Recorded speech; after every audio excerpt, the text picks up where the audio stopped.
Sacagawea, the woman on the dollar coin. But her claim to fame is much more than just being the first Native American woman featured in the United States Mint. Sacagawea is admired by people across the United States for her role in the Lewis and Clark expedition. Her bravery, ingenuity, and resourcefulness more than once made the expedition possible for the Corps of Discovery. Sacagawea's life story puts into perspective her own tenacity. Faced with obstacle after obstacle throughout her life from a young age, she fought through and made important contributions to the United States. Her own experiences exemplify her determination, for example, being raised by her birth tribe and later by the tribe who kidnapped her. From Sacagawea, we learn about the value of bravery, ingenuity, resourcefulness, tenacity, and knowledge. In a time where women were not viewed as much more than wives and mothers, she proved invaluable to the Corps of Discovery's success and survival, and each of her traits were critical to such. It's about 1788, a little girl was born in Limhi County, Idaho. This event seems insignificant, but it's not.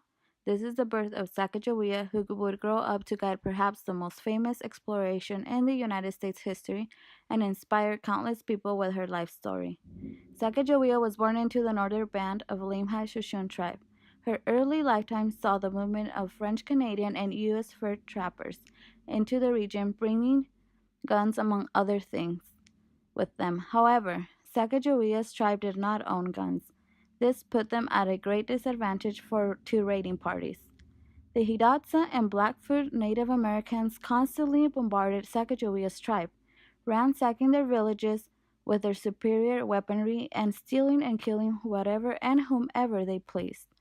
Sacagawea was safe throughout these raids, but then in the 1800s, the Hidatsa struck. The Hidatsa kidnapped Sacagawea and other young Shoshone women. They moved the women hundreds of miles from their homes to their encampment near Washburn, North Dakota. It was there, around 1804, at the age of 16, that Sacagawea married her husband, Toussaint Charbonneau. Charbonneau was a French-Canadian fur trapper who lived among the Hidatsa for years and had adopted their ways.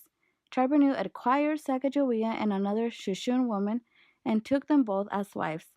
He was 37 years old at the time. Soon after their marriage, Sacagawea became pregnant with her son, Jean-Baptiste Charbonneau, who would be born a mere 2 months before the next part of her life.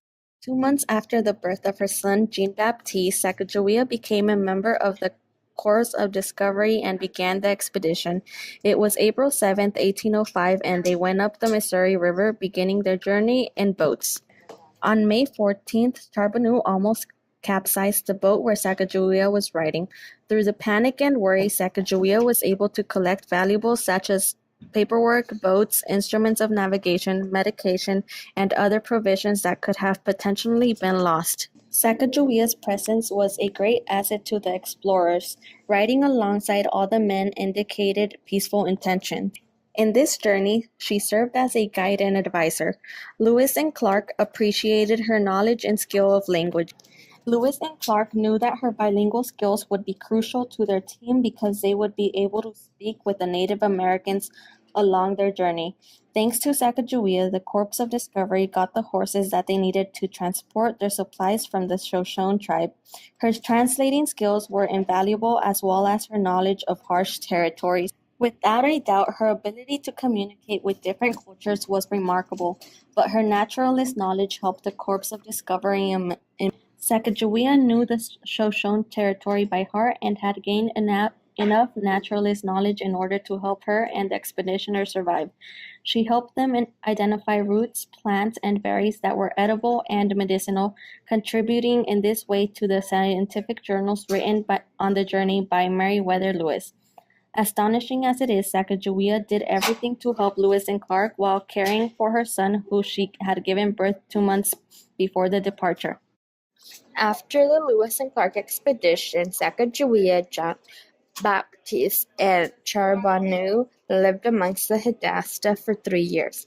Then in 1809, they accepted William Clark's invitation to settle in St. Louis, Missouri.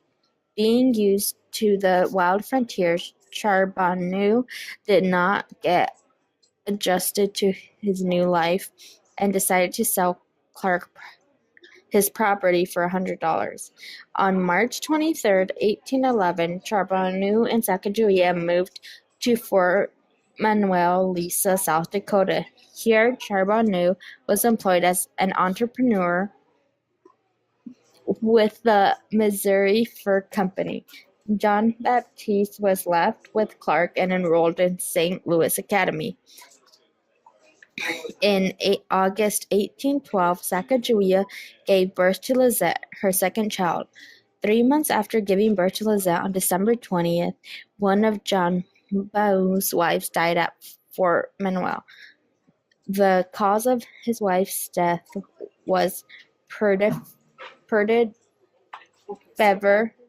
fever or typhus, which is a parasite bacteria spread by fleas. This wife was believed to be Sacagawea. In 1813, Clark signed the adoption papers for John and Lisette. He became their legal guardian. Although it is believed that Sacagawea was the wife that died from putrid fever, a woman who lived in the Wind River Reservation in Wyoming claimed to be Sacagawea in 1875. This woman died in 1884.